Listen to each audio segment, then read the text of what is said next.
Please give rise to bodhicitta, thinking I will establish all other sentient beings at the level of bodhicitta. The level of perfect answer possible enlightenment, and to this end I will listen to this profound Dharma and put it into practice. In this way, please give rise to bodhicitta and listen to the teachings with bodhicitta. The teaching we're currently looking at is a torch lighting the way to freedom, complete instructions on the preliminary practice of the profound and secret heart essence of the Dakini, which is comprised of the virtuous beginning, middle, and end. Having covered the virtuous beginning, we're currently looking at the virtuous middle, the main body of the text, which is comprised of two parts: how to follow a spiritual friend, the route of the path, and the main explanation of the stages for setting out on the path. We've covered the first, we're now looking at the second, which is comprised of first an explanation of the general preliminaries for each section, and then the specific preliminary practices for the yogas of the two phases. We're currently looking at the second, having covered the first. This is comprised of two subsections. First of all, the common preliminaries of the four mind changings, and secondly, the uncommon special preliminaries. This is what we're currently looking at.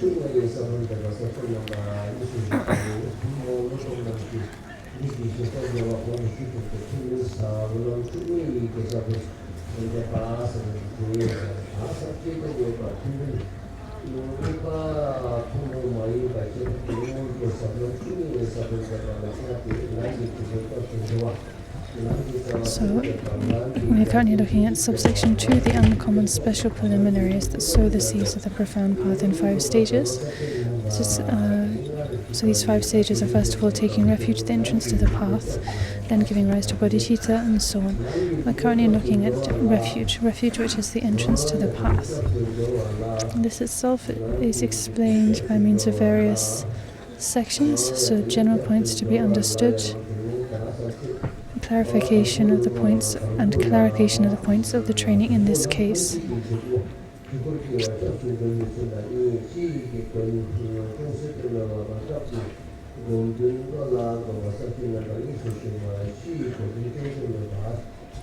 So we're currently looking at the first point, general points to be understood, which itself is comprised of 2 main subsections: general points to be understood and the nature and categories of faith.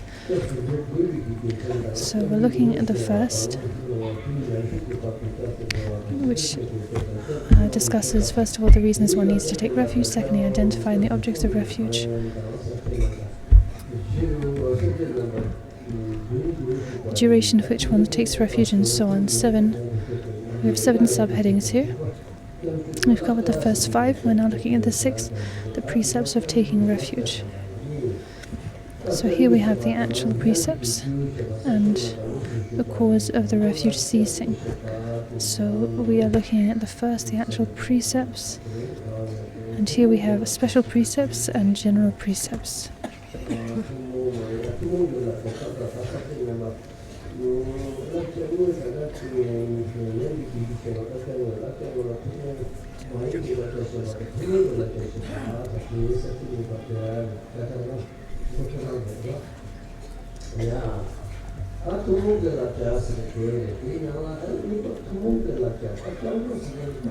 So having covered the first, the special precepts, now we'll look at the general precepts. So refuge is so important, it's the foundation of the entire path, it's the entryway and foundation of the path. To receive all other levels of vows, you first of all must have the vow of refuge. The Bodhisattva vow, the Vajrayana, Samayas, and so on.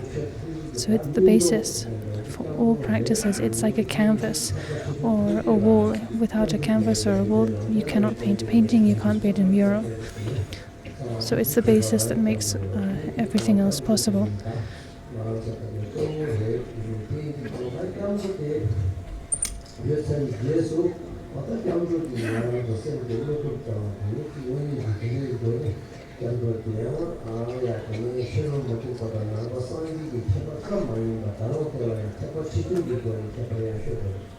So refuge distinguishes Buddhists from non-Buddhists, but the way in which one takes refuge, there are differences in the way one takes refuge.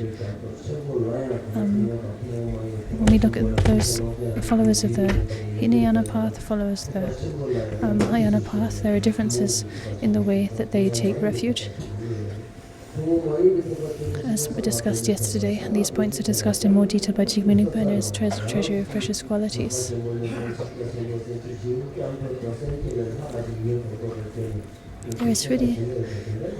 Refuge is so important and indispensable. It's often we find ourselves sort of looking down on refuge, belittling its importance. But actually we can see when we look into it and we see the different ways of taking refuge, how as one ascends through the vehicles of teachings, how one can take refuge in ever deeper and more profound ways. And we see actually refuge itself is just exceptionally profound. It's not the case that refuge is something simple and bodhicitta and tantric practice are more sophisticated or something like that. That's absolutely not the case. So the general precepts for refuge, these are fourfold: not to forsake the three jewels, whatever one might stand to gain, and so on. And now on page 148. So not to forsake the three jewels, whatever one might stand to gain. This means whatever kind of potential profit or gain there might be, you should never forsake the three jewels.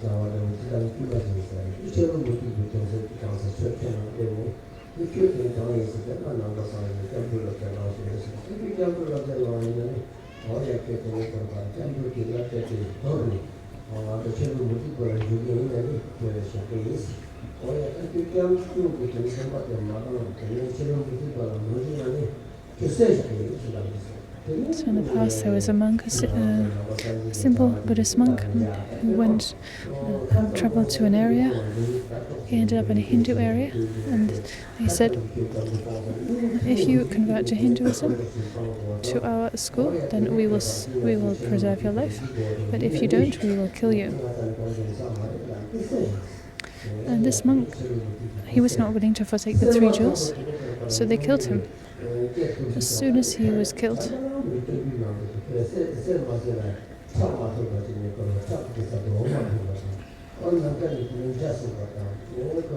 his blood turned to milk, rainbows appeared in the sky, and other amazing signs appeared. And as a result, a lot of people felt faith in Buddha's teachings, in the Buddha Dharma. This story is, you can read this story in much more detail in the sutras, in the Kangyur.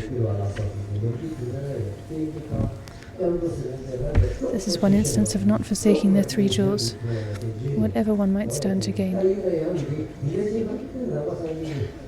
Or lose, we could say.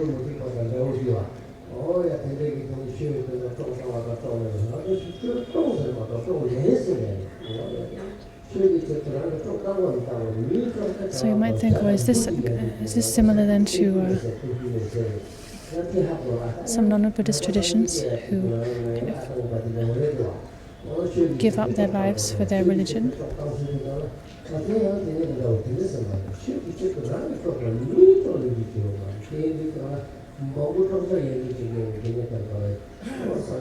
It's not quite like that.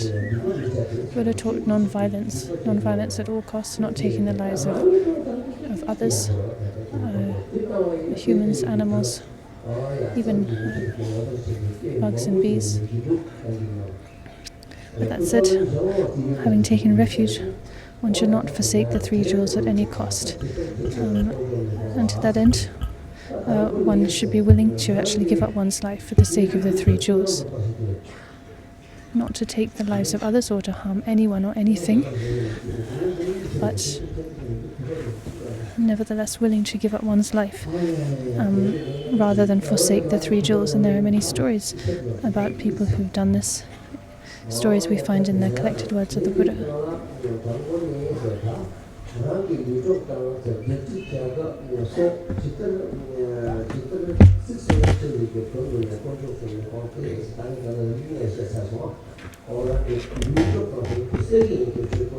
So even if someone says, if you don't give up the three jewels, I'm going to kill you, you are willing to give up your life for rather than forsake the three jewels.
So, in recent times, the Chinese communists invaded or occupied Tibet, or however we want to word it. And a lot of people, and she mentioned one specific person up in the mountains, and there are many others like him, who said until the Chinese communists arrived and kind of occupied Tibet, and not just occupied Tibet, but tried to stop people from practicing their Dharma, denied people the right to practice the Dharma. Until that point, they had no notion of Tibetan independence, no idea that Tibet was an independent country, or they just hadn't thought about that, or sort of heard that sort of talk. But once the Chinese arrived and started preventing people from practicing the Dharma, then people were enraged and inspired to fight back. So that the trigger was the right to practice the Dharma, the right and freedom to practice the Dharma. That is what kind of motivated the Tibetans and Himalayan people to fight back. So this is the point, right? Having taken refuge, one does not forsake the three jewels. One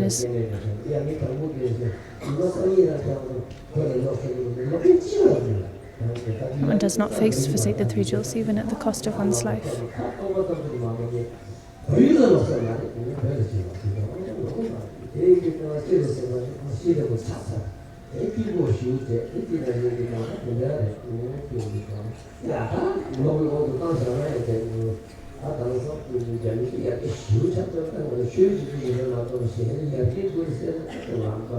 A lot of people then fled Tibet, became refugees, and took the chance to go to Europe and America and other countries, because they had nowhere else to go. But now, a lot of people, a lot of Tibetan refugees, even if they got the chance to come back, they probably won't come back. They've established themselves and have very comfortable lives over there.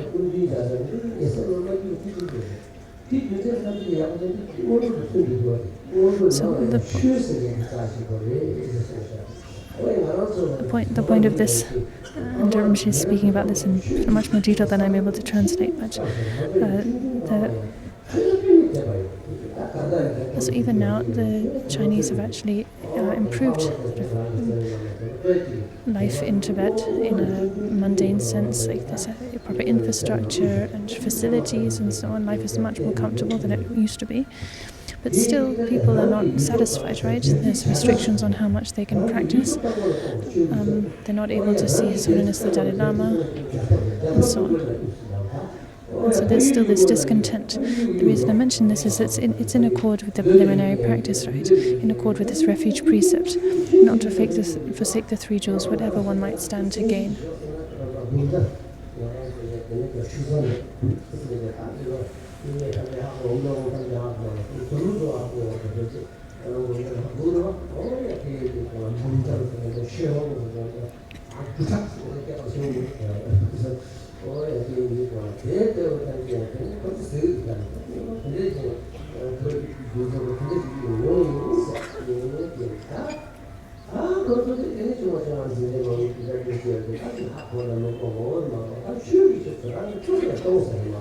So a lot of the people who who fought the Chinese army and then who fled Tibet.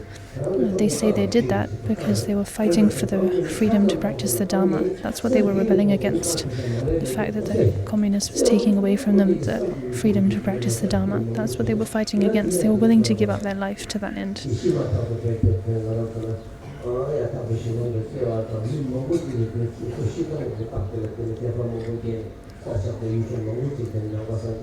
So this, for example, the story of this monk who was killed, this monk at Buddha Shakyamuni's time, who was killed because he refused to give up the 3 jewels and convert to Hindu tradition. And because of with this incredible resolve, he was then killed, and amazing signs appeared, and these inspired a lot of people with faith in the Buddha Dharma. And it said that the moment he died, he was reborn in a Buddha realm and so on.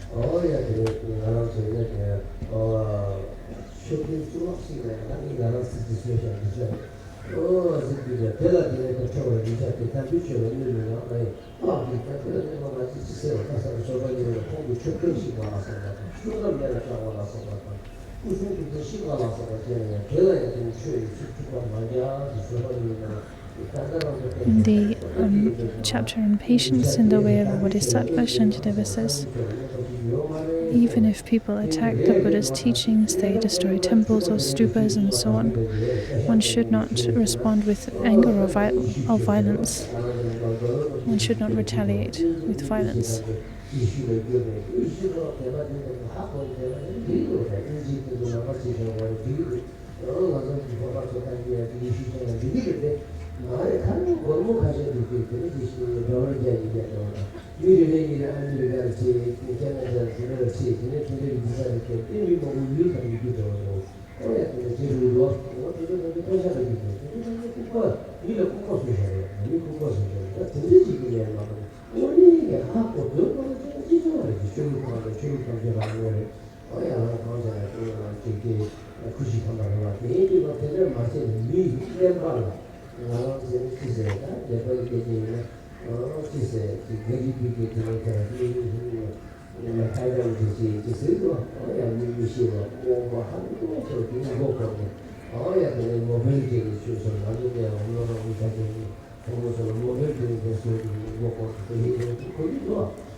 So these days, up in a lot of areas in the Himalayas and elsewhere, there are Christians and others coming along, missionaries coming along, and basically buying people's faith, giving people money, or giving them things like phones, or giving them a visa or promising them a visa to overseas, building them fancy houses and so on,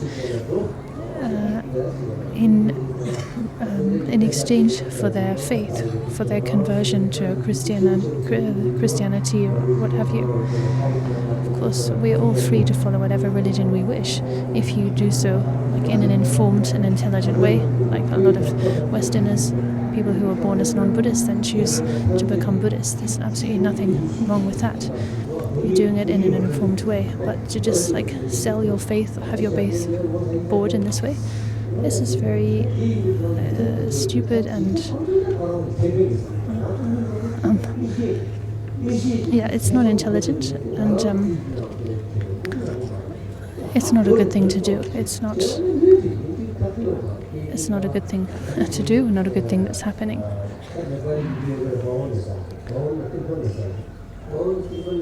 So one gives up the 3 jewels, right, for some material gain.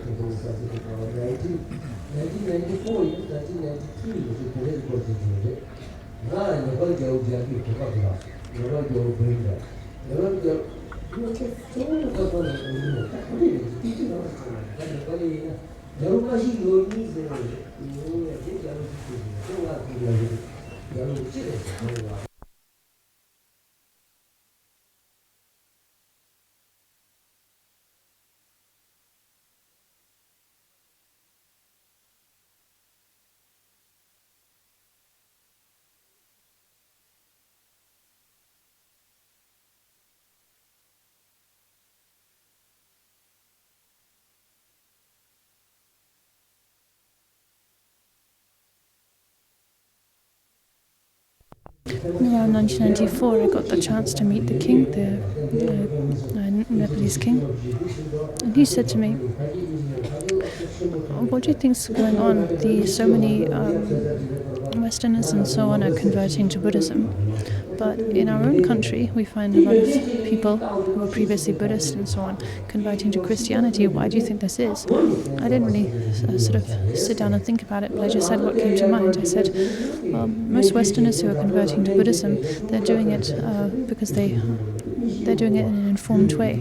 They know that they have some understanding of Buddhism, they understand its qualities and its value, and with that knowledge they convert to Buddhism. But with a lot of Nepalese and so on converting to Christianity, then it seems to be not being done in an informed way.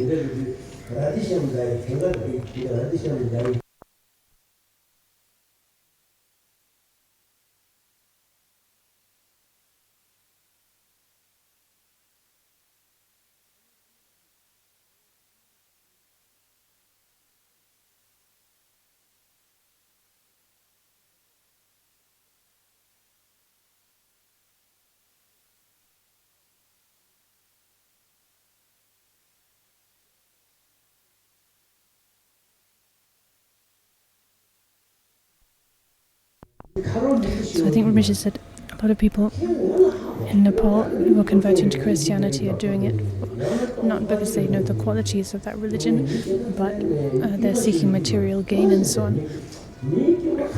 Like last year when I went to Australia, a friend, a Nepalese acquaintance came to see me. He's not Buddhist or a student or anything.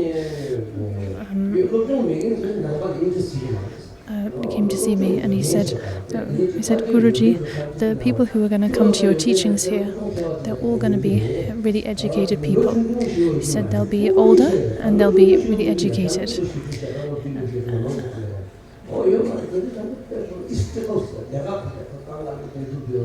He said it'll be people probably in their 40s, the majority of people in their 40s and older, and like educated professionals like doctors and engineers and this and that. And I said, okay. This was like at the beginning of our trip. Then we went off to the hills to hold a retreat, and it was just as Anil had predicted. All of the students who'd come almost all of them were older, and they were highly educated. They were doctors and engineers and this and that. So Anil said, the younger generation, they're just too busy. Most of them are too busy working. They don't have the time, but it's the older ones who already have saved some money and who are also educated and intelligent. They're the ones who'll come, and it was just like he said. So if we know the values of the religion we're following, the tradition we're following, then there's value to that. If not, then not so much. So this is how it is overseas. When people convert to Buddhism, they do it with knowledge of the value and qualities of Buddhist teachings, whereas here you find a lot of people converting to Christianity, say, but why are they doing that? Not because they have some understanding of the Christian tradition, but because they're basically being bribed, or they're being bribed with promises and financial boons, or they're hoping for such things.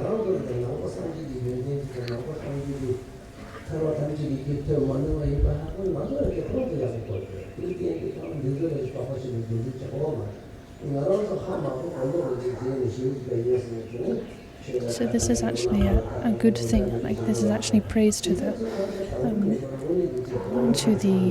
foreigners who convert to Buddhism, right? Because from the outset, they have some understanding of Buddhist teachings, special qualities, how the Buddha Dharma is an unmistaken path to liberation. They recognize that, they see that, and with that knowledge, then they make the conscious decision to follow the path of Dharma. Most of us here who are born into Buddhism, we don't really think about it, we don't really have this kind of knowledge or recognition. We just follow along unthinkingly.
So do not forsake the three jewels for any reason, however important, whether to save your own life, for a kingdom, or for a reward. Doing so might procure a little comfort in this life, but nothing more.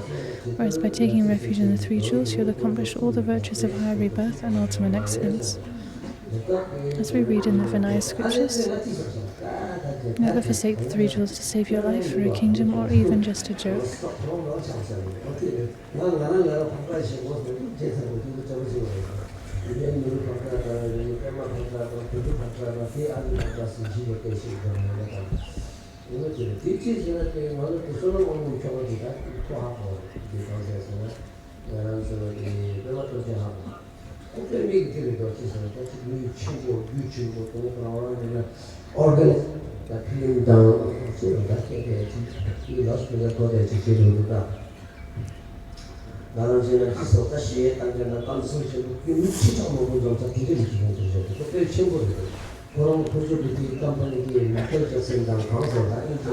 There was the husband of a student in Australia, Sonomamo's husband.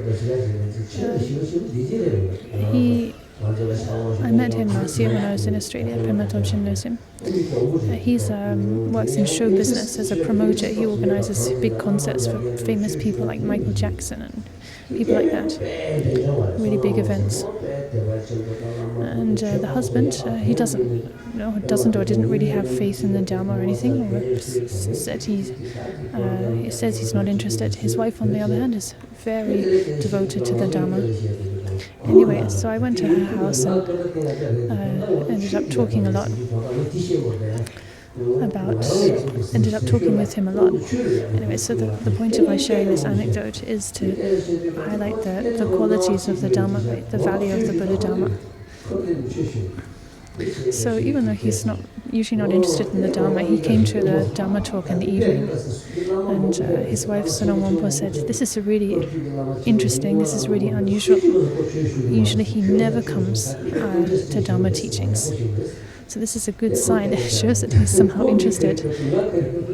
And he was a very straightforward man, as am I.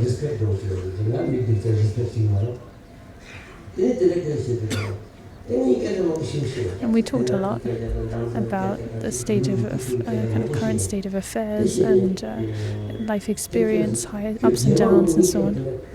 And he said then, "Next time you come, Rinpoche, I'll arrange a big talk for you, a big event for you, in a big concert hall." And I said, "Okay, well, what program would it be?" He said, "A public talk. A public talk. You need to give a public talk for 6,000 people. I'll get you a hall with that capacity. And you should give a public talk just about life, how to live one's life, how to go through the ups and downs and so on and so forth. Not like a religious talk, but just a talk that touches on these things. I said, I don't think I could manage, especially not to such a large audience. And he said, it'd be no problem, Rinpoche, you'd be totally up to it.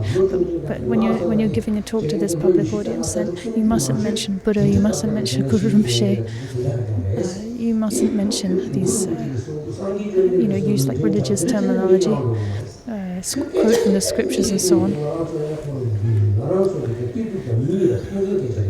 He said everything you say is really helpful, it's really applicable, it applies to our lives, how to live happily, how to deal with suffering. Everything you say is valid and helpful. And that's really true, right? Because the Buddha Dharma is valid and helpful and applicable.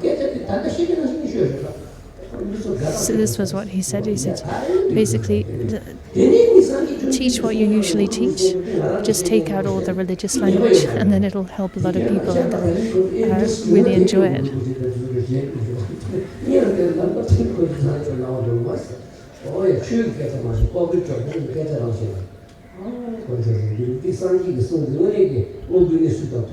And I thought, wow, there's really something to what he's saying, right? The Buddhas teach everything Buddha taught is really applicable to our lives, right? It's just in accord with the way things are. So the Buddha's teaching is just applicable and helpful for everyone. It's not really like a set of religious beliefs, right? It's just in accord with the way things are.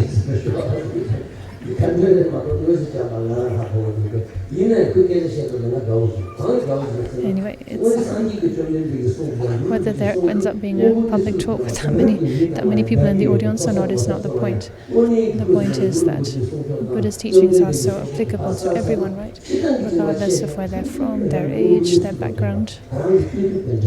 Because Buddha's teachings are in accord with the way things are. And they relate directly to our human experience.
Anyway, I didn't share this story to kind of say that to tell you guys that look, I'm being invited to Australia to give these big talks. That was not the point of this story at all. In any case, I'm not sure that this guy Philippe really meant what he said about arranging such a talk. It's been a year since I met him. There hasn't been a single word of follow-up. But the point I told that story is to just point out how applicable and relevant the Buddha Dharma is, right? Like this man Philippe, he didn't regard himself as Buddhist, from a different background and so on, but he felt the benefit and felt sure that the Buddha Dharma, when presented in an accessible way, would be equally beneficial and relevant to so many others, right? That's the point of my sharing that story.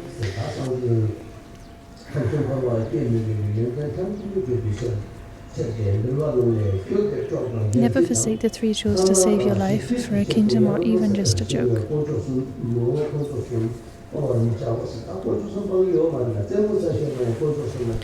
So even for a joke, even like when joking or jesting, you should not forsake the three jewels,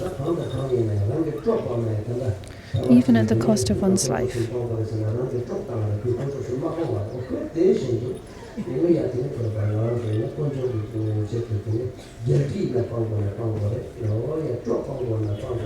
So one needs to be willing to give up one's life, if that's what's required, to give up one's kingdom, one's homeland, and so on. One should never forsake the three jewels, no matter what one might stand to gain or lose. Now, the second point, not to seek refuge elsewhere, whatever happens. Whatever mishaps befall you, place your trust exclusively in the three jewels. So whatever happens to you, whatever difficulties you face, you should place your trust in the three jewels and not look for other worldly solutions. That said, some people interpret this to mean that if you get sick, you shouldn't take medicine. Like Sangye Rinpoche told me the other day about one of the eldest nuns at Sopema in India.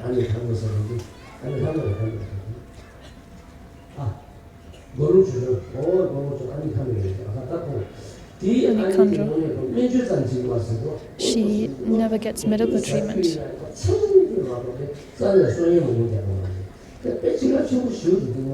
She never takes medicine even when she gets sick. And she gets by on the most meager of provisions, the most meager of food. She never goes out to beg for alms or to ask for provisions. She just gets by on the most meager amount of food. So that's quite extraordinary. That's really, really special, actually, that she has that kind of dedication and that kind of faith. Most of us, when we get sick, immediately we take medicine. Like me, when I get sick, I take medicine. I take medicine daily. So if and when you do take medicine, then you need to think, this medicine is the activity of the Buddha. This medicine is the activity of the three jewels. And then take the medicine with that mindset.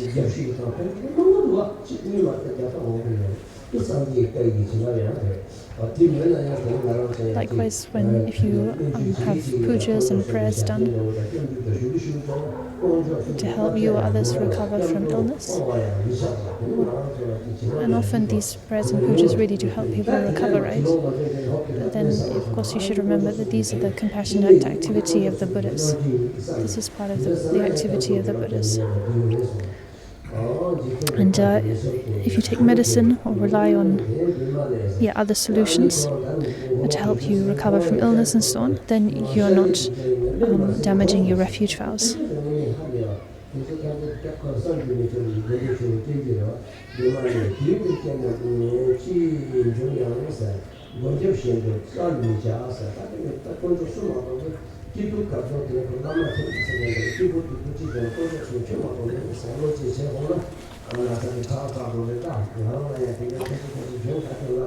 If you trust exclusively in the three jewels and don't look for other solutions, there are many stories and anecdotes actually about people who, when falling sick, they have placed their trust so completely in the three jewels, just entrusting themselves to the three jewels, and through the power of that trust and supplication, they've recovered.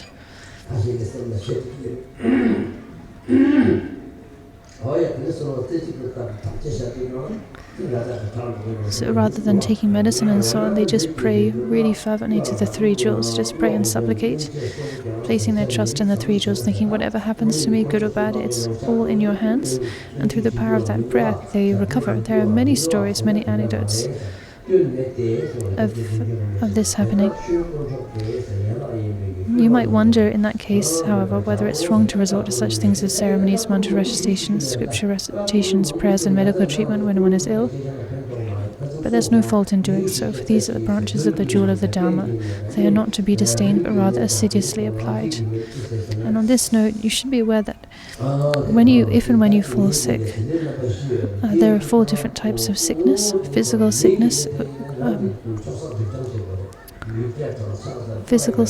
sickness caused by negative forces, adventitious sickness, and so on, and karmic sickness, these 4. So if it's a physical illness, an illness caused by the imbalance of elements in your physical body, you need to take medicine to recover.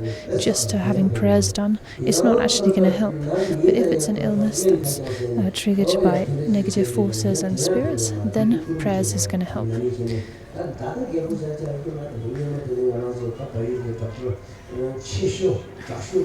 So sometimes, someone might get sick and have the best doctor treating them and the best medicine, but they just don't get better.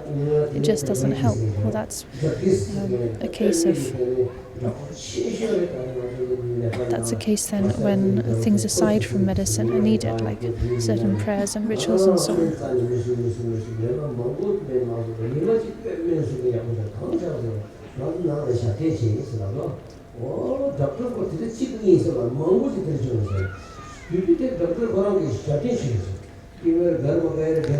There are even stories about contemporary doctors in Nepal who treat their patients, and when they see no improvement, they actually suggest to their patients, you should have some prayers done. I think you need to have some prayers done because the medicine's not just working. And then the patients have prayers done, and then they start to recover. So, and these doctors who kind of suggest that patients to have prayers, it's not that they're very devoted or religious people, but it's because they just have experience. They just know that sometimes that's how it works. Sometimes medicine can't help, only prayers can help. So that's how it goes with different types of illnesses and their different causes.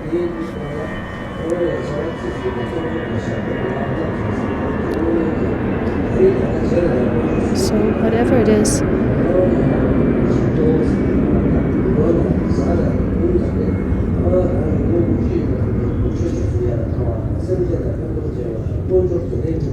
okay, there's no fault in doing so. Such methods are not to be disdained, but rather assiduously applied. Then the third point, constantly remember the virtues of the three jewels and make offerings, forever calling to mind the excellent qualities of the three jewels. Whatever you're doing, train in serving the three jewels. So this means whatever you're doing, whatever activities you're doing, when you're sitting, standing up, moving, think that you're doing all of this in service, in honor of the three jewels. Like wherever you're going, prostrate to the Buddha in that direction.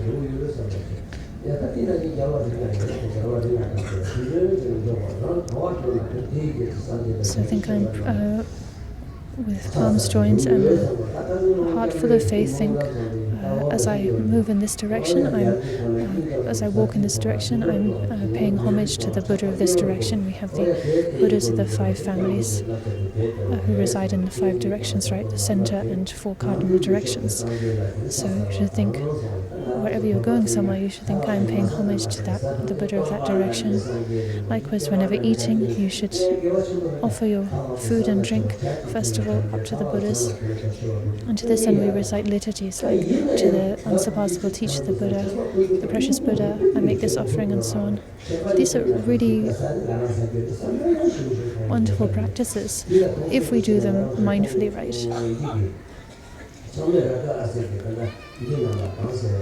In his mountain Dharma, Karma Chapme, he says,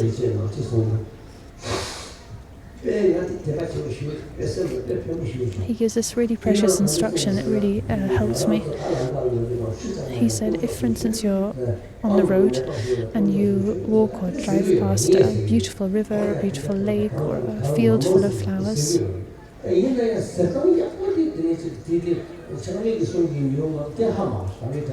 then you should offer it up to the three jewels. So of course this instruction is like, we see this instruction here and there and everywhere, and it's taught a lot.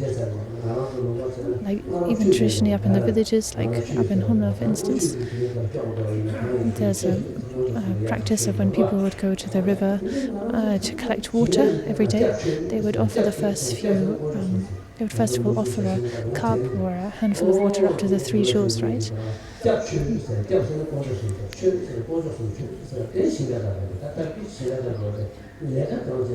So whatever work they were doing, they would first of all make an offering to the three jewels. Whatever they enjoyed, water, food and so on, first of all offer it up to the three jewels. But in Karma Mountain Dharma, he says,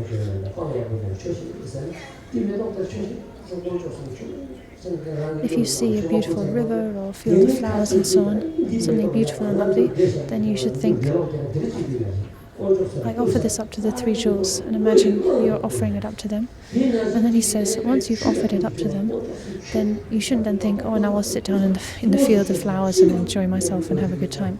No, once you've offered it up, then you must let go of it and move on.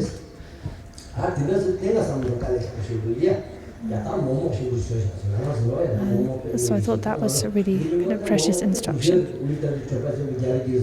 Like whatever you offer, everything up to the three jewels. Once you've offered it, then you have to give up your attachment to it. Like let's think about this with the example of a plate of momos, like a delicious plate of meat dumplings. You take the plate up in your hands and you recite the verse of offering your food to the three jewels. Then what would happen if then the food actually disappeared off your plate and you were left just holding an empty plate? Well, you need to offer like this. You need to offer, for instance, when you offer your food, you need to do it so wholeheartedly that if your food literally did disappear and you were left with just an empty plate, your heart would just be filled with delight. Oh, the food really has been offered and taken by the three jewels. How wonderful! But do you think you can really do that, right? If a hand appeared from space and reached down and started taking the dumplings off your plate, probably you'd snatch the plate away, right? So the point is, we need to offer really wholeheartedly and really be willing to have what we are offered received, taken, and really take delight in that. So we need to offer really wholeheartedly in this way, wholeheartedly and joyfully. And then that then suffices as a genuine offering, as an actual genuine offering.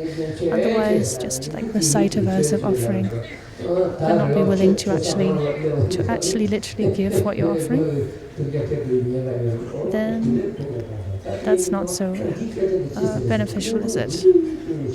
That seeming offering you're making is not really working.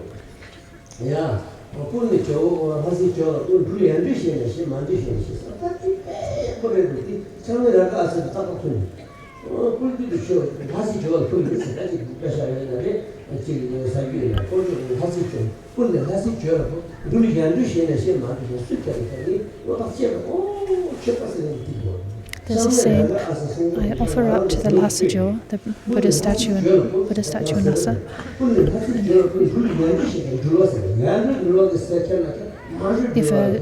If a traveler takes what I've offered, then that's fine. Like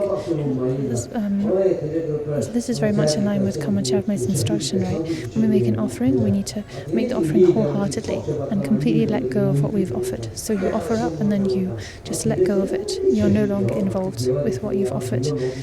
So that if you offer up to the Buddha statue in Lhasa and then a traveler takes what you've offered and uses it for themselves, well, you don't care. Like you've offered to the Buddha and that's the end of the story.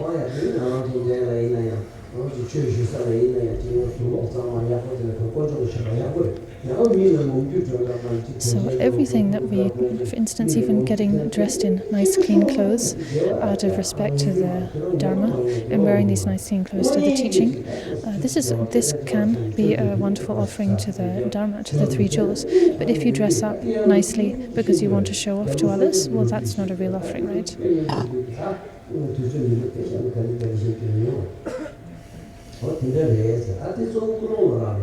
So the most important thing is one's motivation.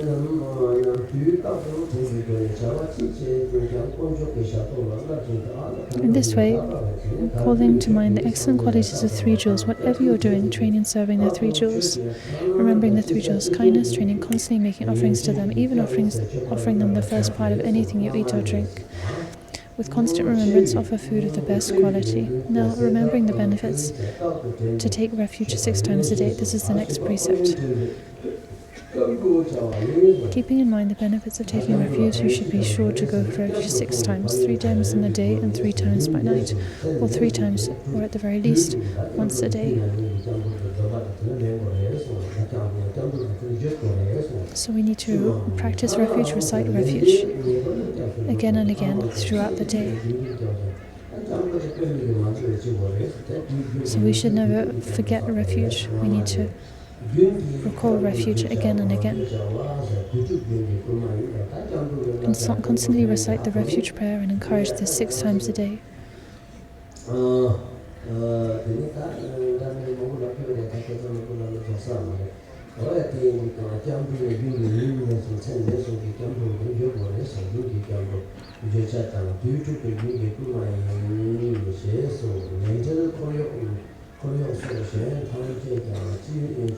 Do as much as you can to induce other people as well to take refuge, your relatives, your entourage, servants, and so on.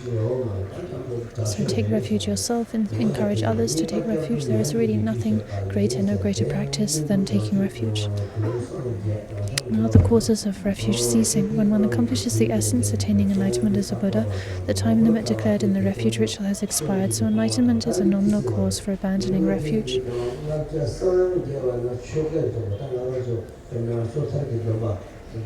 So what this means is that, for instance, when we take the personal liberation vows, novice or novice monastic vows or full monastic vows and so on, we take them for the duration of our life, for as long as we're alive in this life.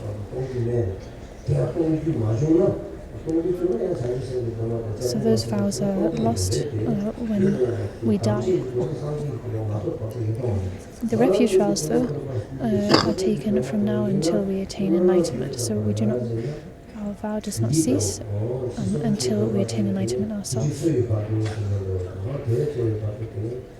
On the other hand, the duration of the personal liberation vows is the duration of this life. And in the case of, say, the fasting vow, it's until dawn the following morning, sunrise the following morning. So different vows have different durations.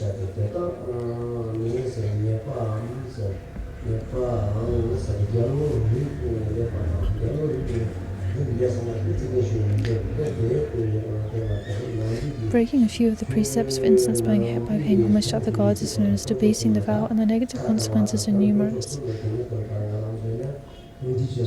One will be like a member of a corrupt dynasty and cease to be counted as a Buddhist, and so on. One will be like a merchant betrayed by his escort, and whatever one does, one will be afraid.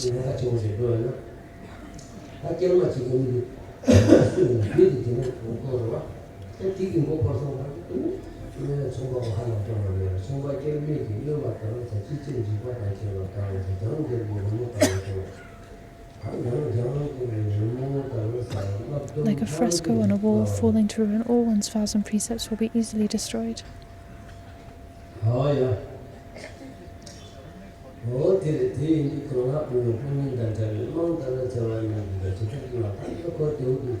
So, like a poor folk at the bottom of the social ladder with no friends for support, one will be easily oppressed by all kinds of violence. These examples are easy to understand.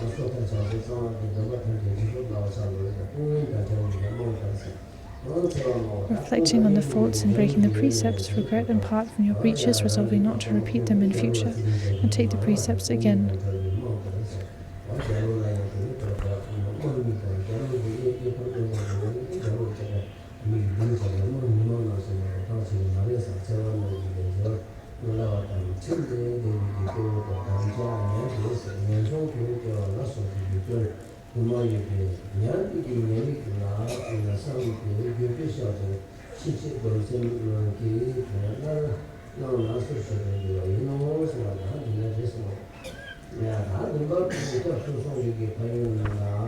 Seven, the benefits of taking refuge. There are 7 benefits of taking refuge. One becomes a Buddhist, a follower of the Buddha. One will not fall into the low realms. One becomes a support for all vows. One will not be harmed by obstacles caused by humans and non-humans. One has few illnesses and so on, and will more swiftly attain Buddhahood through the completion of its causes. Of its course, the 2 accumulations. So such are the benefits of taking refuge. The first benefit is that one becomes a Buddhist, a follower of the Buddha.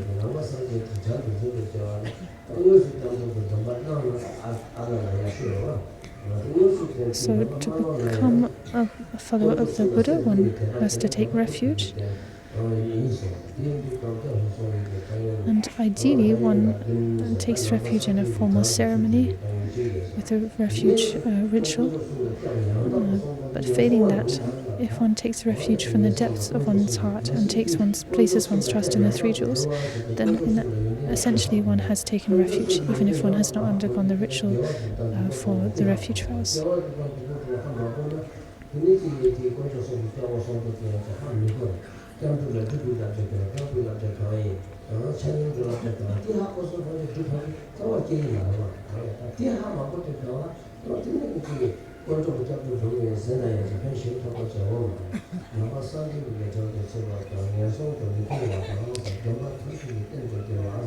And part of taking refuge is knowing, coming to know what it is that what it is that is to be adopted, what it is that should be rejected, what are the causes, what are the precepts for refuge, having taken refuge, what should be done, what should not be done, what are the causes that lead to freedom from the three realms and samsara, and so on. If one takes refuge but lacks knowledge of these vital points, then there's not much significance really to one's act of taking refuge. So as it said, the difference between Buddhists and non-Buddhists is taking refuge.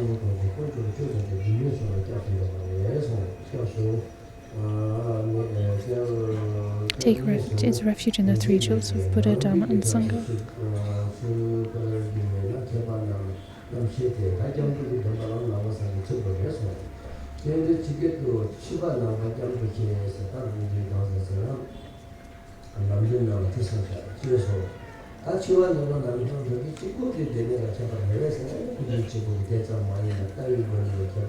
So again, is this the only thing that distinguishes Buddhists from non-Buddhists?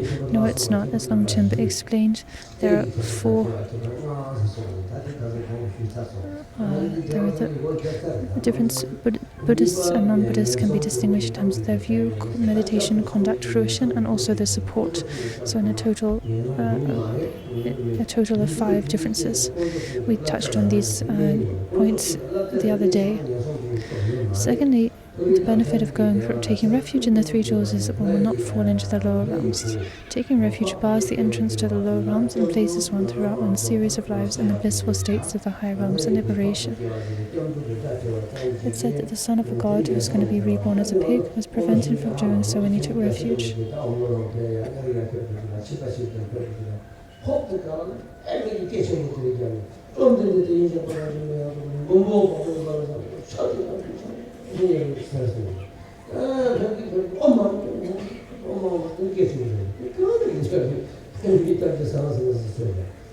So I heard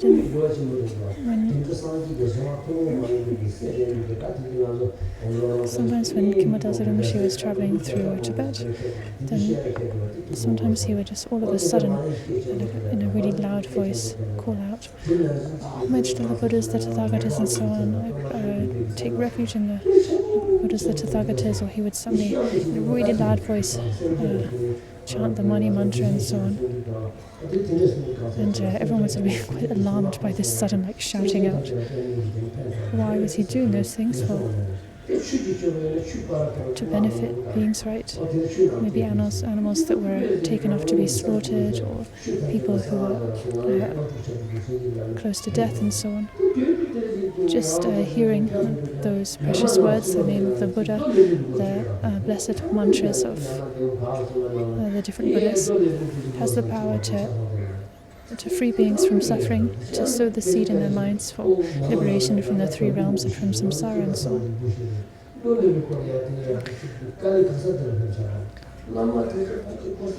So Kimadaza Rinpoche likewise, he was just in all his conduct from top to bottom, night and day. He was so meticulous in his conduct. Every aspect of his conduct was altruistic and mindful. He avoided harming others. And benefited others. Like even when he would pee, we would pee outdoors, and and instead of peeing directly on the ground, he would pee always on a rock. And why? Well, because that would do less harm to insects. If you pee directly on the floor, then you might kill bugs. So even small details like this, even with like an offering of 10 rupees or 100 rupees, he would be so meticulous. So this is how the great masters are. They're so meticulous in their conduct, avoiding harming beings in even the smallest of ways, making effort to benefit beings even in the smallest of ways. And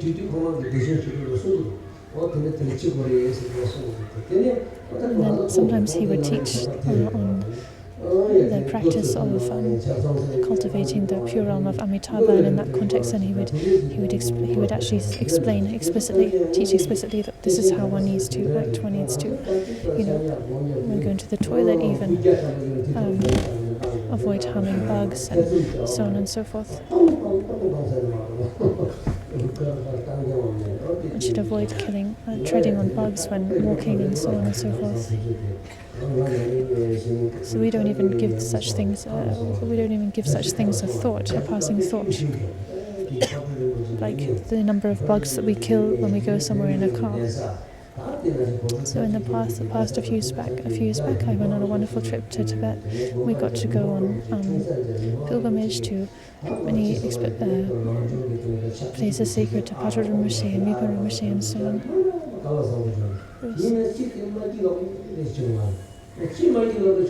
But one thing,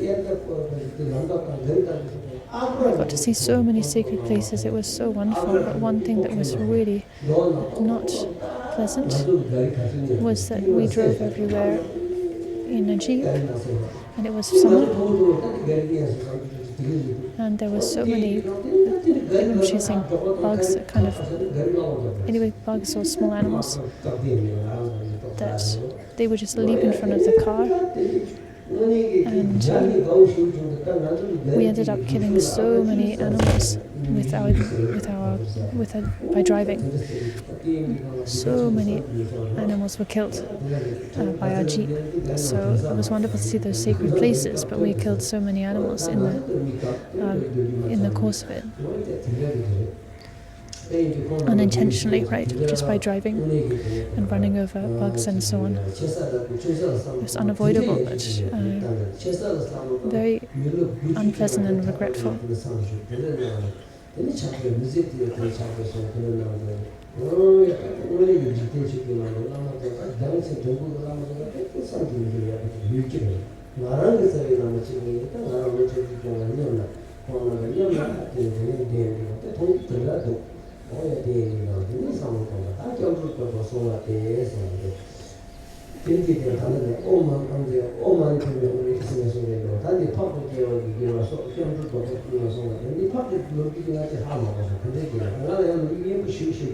So I'm not familiar with the story about this person prevented from being reborn as a pig, but there's another story that I know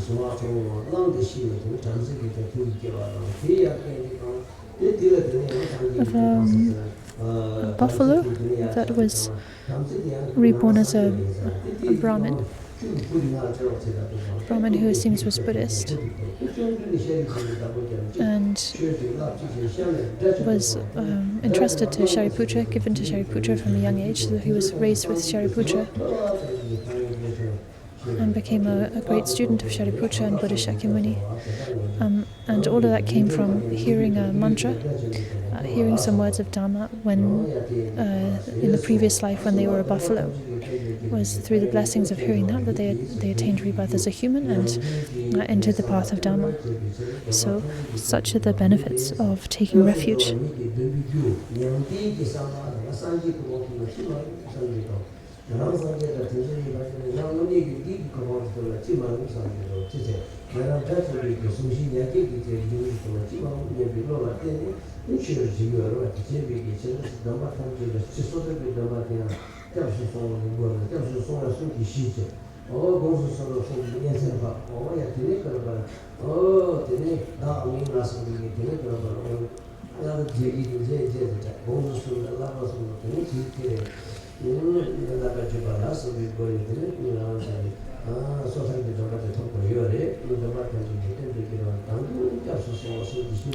So then we have the benefit that one becomes a support for all vows. So, as we've said before, refuge vow is the basis and support for all further vows, personal liberation, bodhisattva, and so on.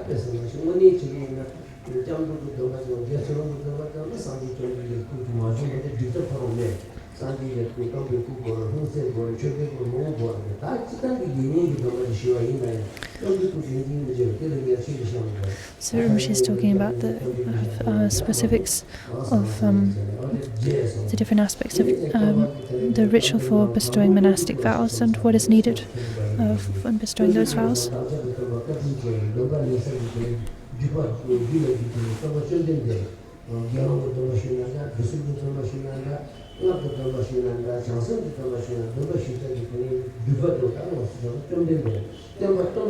So in bestowing the personal liberation vows, a statue or representation of Buddha Shakyamuni is indispensable because he's the source and wellspring of all of these vows, right? Whether it be the lay precepts or novice or full monastic vows. And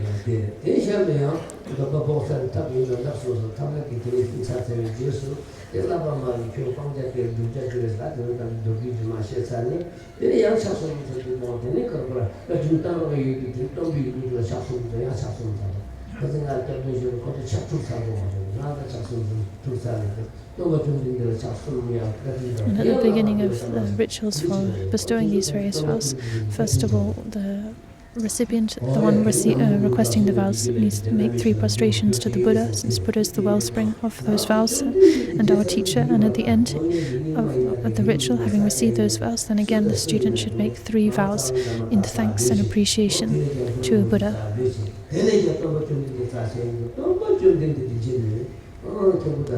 So Buddha Shakyamuni, we must never forget the kindness of Buddha Shakyamuni. We mustn't, like a lot of Nyingma practitioners, they think, there's no one greater than Guru Rinpoche, Khenpo Shantarakshita, and King Tristan Desin.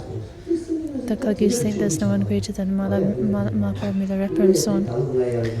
But we should not forget Buddha Shakyamuni. Without Buddha Shakyamuni, we would have none of these masters, none of these teachings would exist. Buddha Shakyamuni is the source of all of these. He is the wellspring and source of our teachings and our other teachers. So we must never forget Buddha's kindness. Without Buddha Shakyamuni, we would not.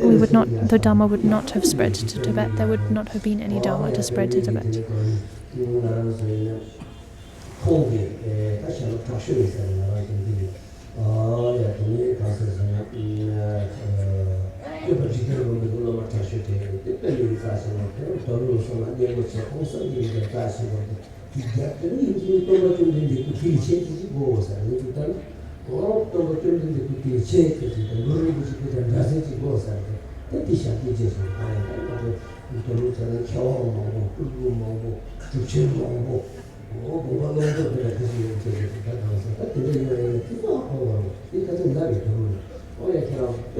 So I talked about this recently when I went to Dopo.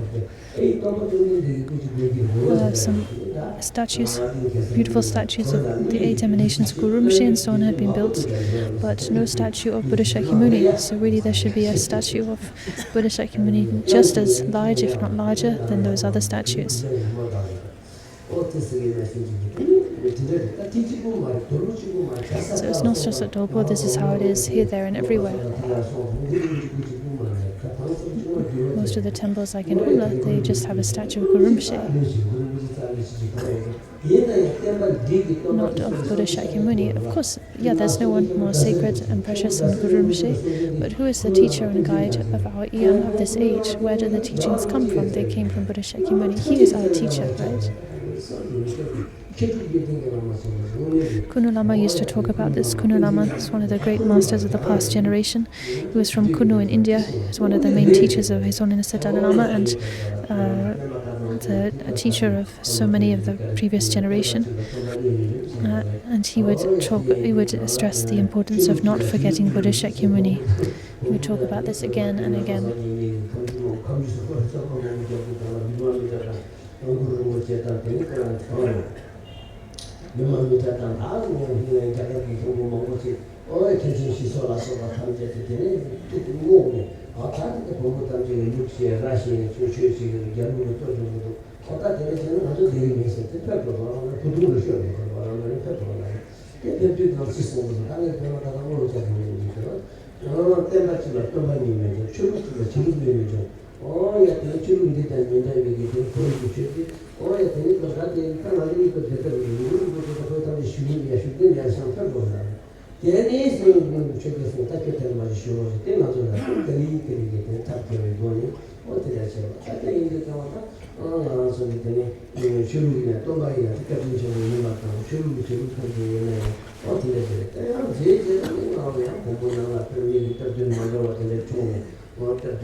She's recounting some parts of Guru Rinpoche's life story as recounted in the Pema Kadang Chronicles of Guru Rinpoche.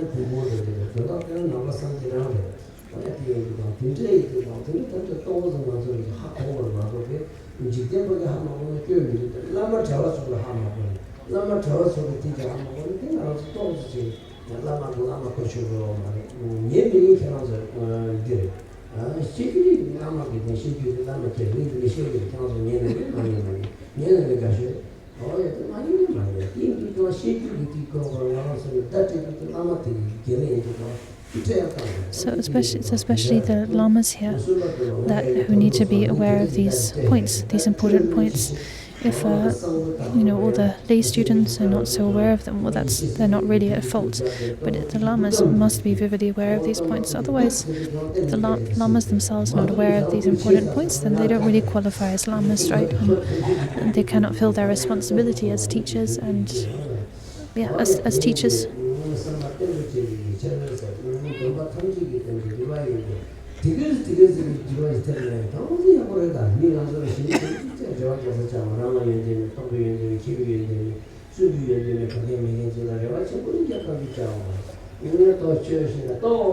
So we can't really hope for enormous transformation in ourselves, right? We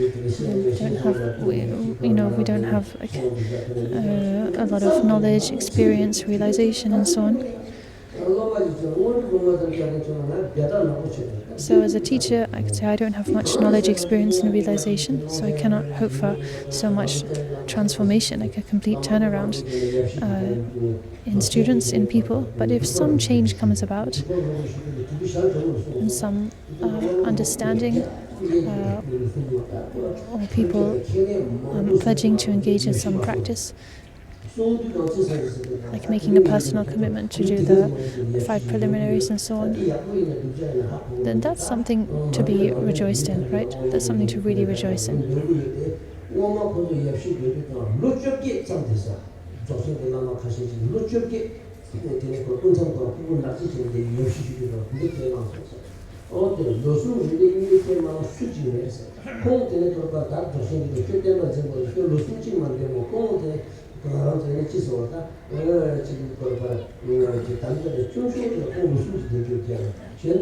So in the past,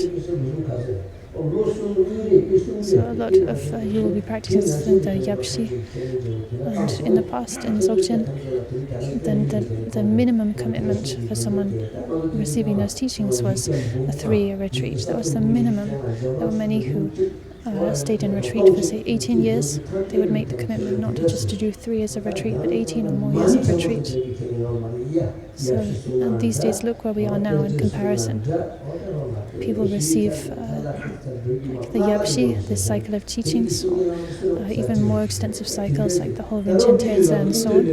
And they receive all of these teachings, and they don't make a single commitment. They don't even commit to recite 1 mala's worth of the Mani mantra. They don't follow up with a single session of practice. Even worse than that, there are people these days listening to the teachings on the internet, at home with their feet up, sitting on the sofa. Maybe they even take their, go to the toilet while listening to the teachings being live streamed. Even if you're listening in person, maybe you don't pay attention, you fall asleep, you get distracted. then if you listen to the teachings like that, forget about receiving teachings online. But even if you're receiving in person and you sit here distractedly, then you're not actually receiving the teachings that are giving. You don't attain the teachings. It's like we have the three faults of the vessel, right? A vessel that's turned upside down, that has a hole in it, or is filled with poison. So even if you're receiving teachings from a teacher in person, right, face to face, like you are here, if you have any of these faults, even though you're physically present, you're not going to receive the teaching, you're not going to obtain it. No need to mention about teachings online. There's no way to receive teachings online, to actually attain them properly.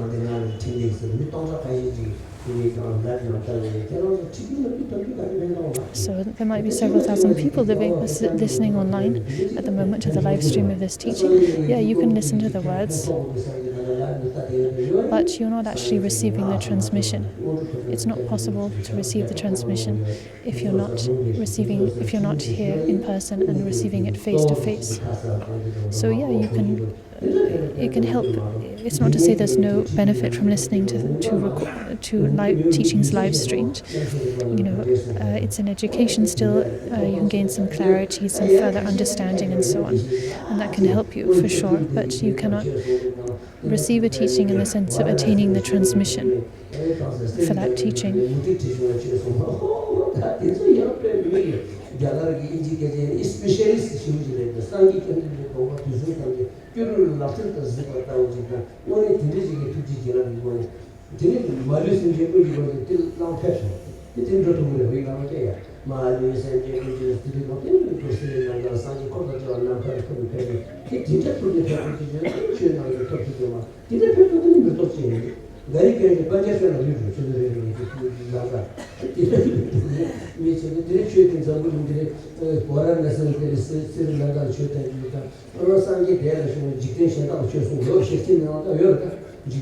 So in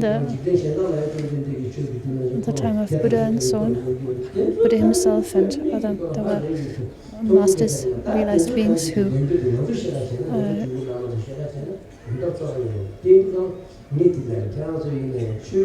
could travel vast distances through their powers of realization.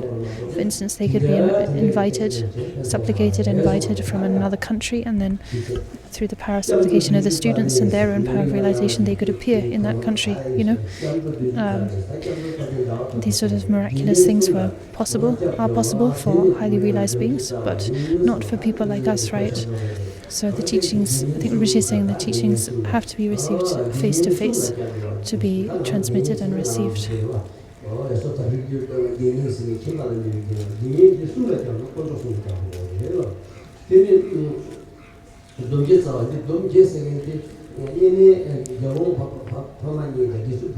A lay practitioner is going for refuge in the three jewels is the root of the 8 vows. So this refers to the 7 types of liberation vow plus the fasting vow.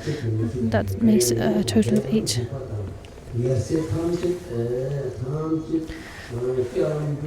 The benefit that one will not be harmed by obstacles caused by humans or non-humans. The manner in which taking refuge dispels all kinds of fear and danger is described in the Supreme Victory Banner Sutra. Monks, wherever you are, in solitary places, cemeteries, empty wastes and the like, take refuge in the 3 jewels, and you'll be free from fear, suffering and hair-raising experiences.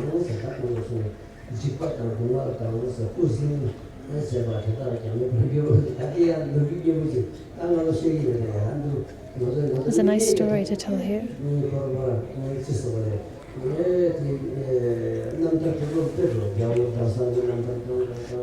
A lot of the stories from Limi.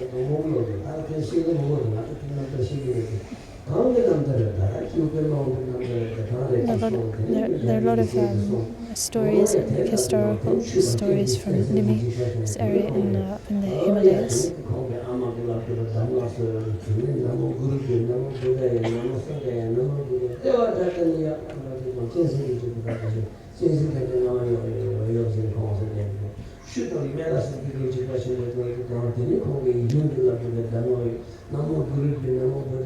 Including stories of how someone recited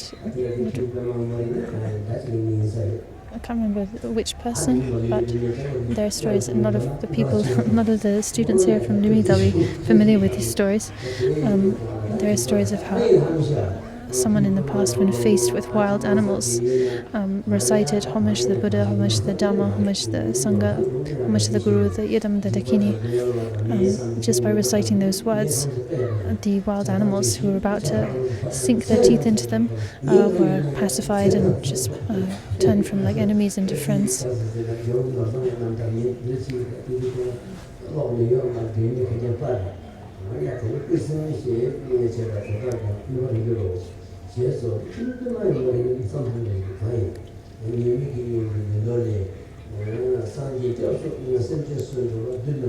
Beings who go for refuge in the Buddha cannot be killed by 10 million demons. Even if they've broken their vows and their minds are disturbed, they'll surely go beyond birth.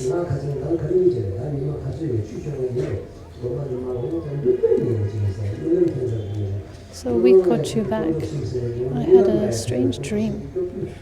Even if we remember the 3 jewels in our dream, we will be protected. So I was riding a black horse and going somewhere on a really narrow road, like a narrow path up in Humla. And the horse got faster and faster. And then suddenly the path just came to a sudden end.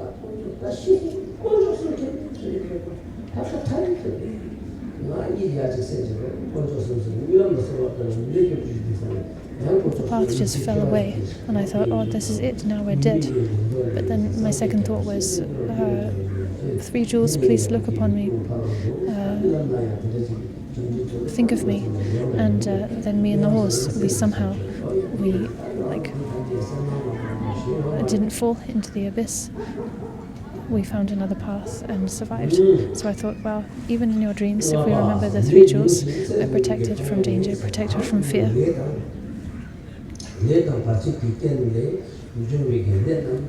The benefit that one will have few illnesses and a long life. As a result of taking refuge, one will be less affected by illnesses related to past deeds and obstacles. One will have a long life of abundance and splendor. So even if you do get sick, you'll quickly recover. You will conquer obstacles, you will live long. Against all kinds of negative actions, aging, illness and death, the Buddha gives complete protection because he protects from all kinds of harm and so on.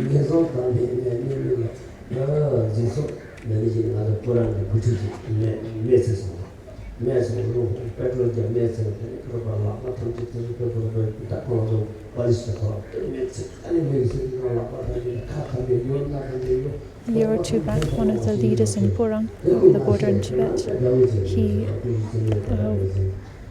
got very badly burnt in a fire. His hands and face were damaged. So then I saw him and he told me about what had happened. He'd been at home and drinking.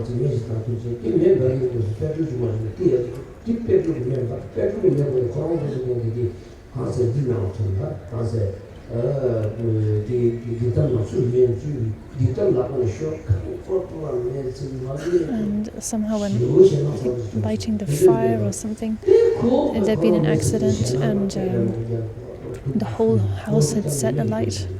And he himself was really badly burnt.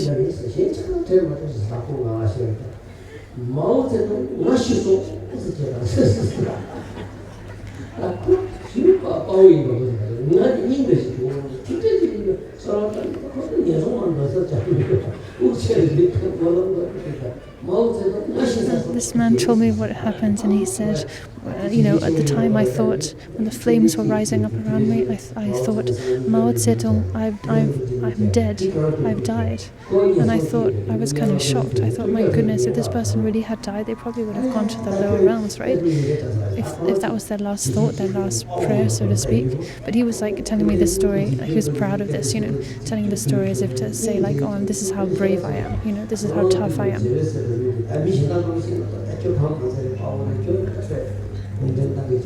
So I was pretty horrified to hear this. I felt just pity for him.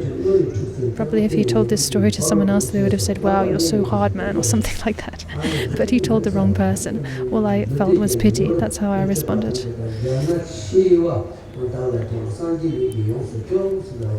In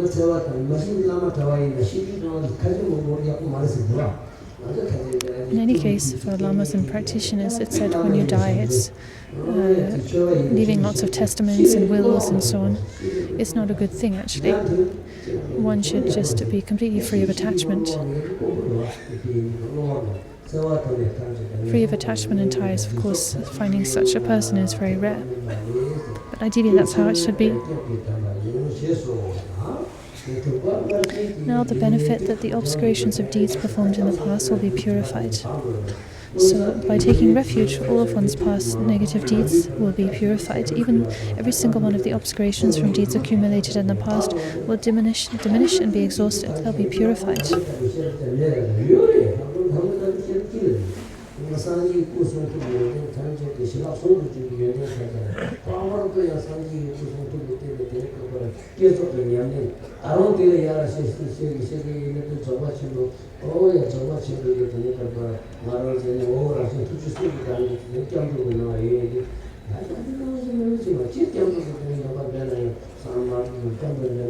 So you might think, well, really, just taking refuge, can that purify all of one's negative deeds? To do that, do you not need the wisdom that directly realizes selflessness? Well, yes, but that wisdom is contained in refuge, actually.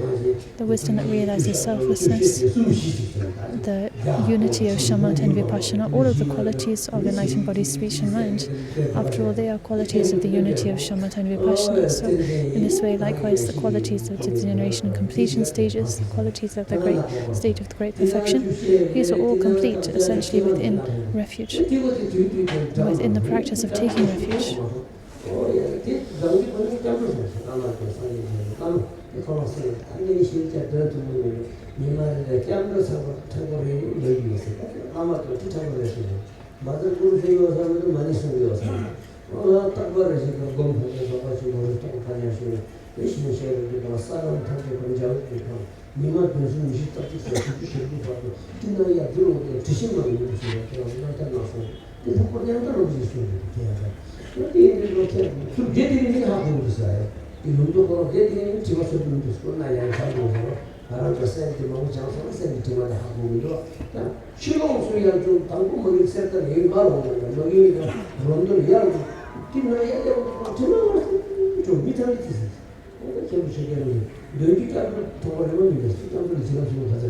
Kimbachu Rinpoche, he was I think Rinpoche is saying talking about Kimbachu Rinpoche. He was it seems that the heart of his practice was the great perfection. The heart of his practice was the great perfection. It seems that he spent all of his practice time in meditation, not chanting mantras or liturgies and so on. And he had a mala, and I heard he would say, "Oh, not able to chant things very much, chant many mantras or what have you, but I managed to chant one mala of refuge every day." So he would just chant that once a day, it seems, and spend the rest of his time in meditation on the state of the great perfection, Teksha and Toga. And when he died, the wonderful signs appeared. The whole valley was filled with the sweetest fragrance. The sky was completely clear for 49 days. So on. Even those who've committed crimes with immediate retribution, as did Devadatta and so on, by taking refuge in the three jewels, they'll be liberated from the lower realms, as has been related in the scriptures. So the stories of Devadatta, and so on. These beings who performed a lot of non-virtue, but then took refuge in the three jewels and managed to purify their non-virtue as a result. These stories can be found in the scriptures. Now, the benefit that by completing its cause, the two accumulations, one will swiftly attain Buddhahood. In the soil of faith, watered by the rain of the two accumulations, the seed of the enlightened potential grows and ripens into the harvest of Buddhahood. Like Angulimala, Devadatta, and so on.